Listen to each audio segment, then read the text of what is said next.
All right, guys, more match lessons from the Parma team match. This one is on aggressive long-range shooting. So in this stage right here, there were a couple targets. Let's see if we can zoom in and see them. They're up on the hill. You can see that square at about 250 and out to the right in about the middle there. I don't know if you can really see it here, but there's a triangle. I think the square was 210 and the triangle is 250, something like that. Anyways, they weren't super hard shots. I think that square was like 10-inch plate at 250. That's pretty darn casual for something like this. But there are spots where you can make up time here. So I want you to watch my movement and listen to the hit calls here. And so you're going to see I'm going to shoot 2 shots at this first plate, and I'm going to be moving before I get the hit call on the second shot. So that looks like this. Now, so as soon as that bullet left the barrel, I did not even wait to see it impact the target. I could see it hit the target, but I had a really good trigger press. The dot was right in the middle of the plate.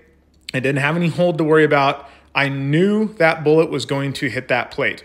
As soon as you know that the round leaving that gun is going to hit the thing that you're shooting at, just like when you're shooting a pistol plate rack or something like that, you can immediately move on to the next target. So I let that round out of the gun and immediately moved, found the next target, got back into the scope, and broke the 2 shots at that one.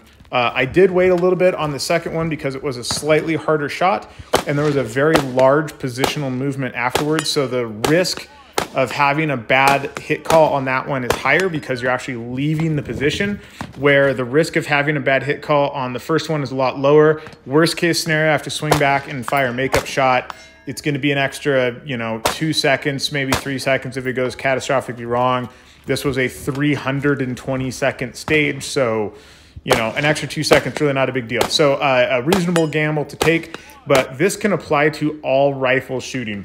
This is something I do quite a lot. You do potentially run the risk of outrunning the RO, but we had some of the other guys from our squad who are very good rifle shooters calling hits behind us here, so I wasn't particularly concerned about that, which made this a good place to get pretty darn aggressive.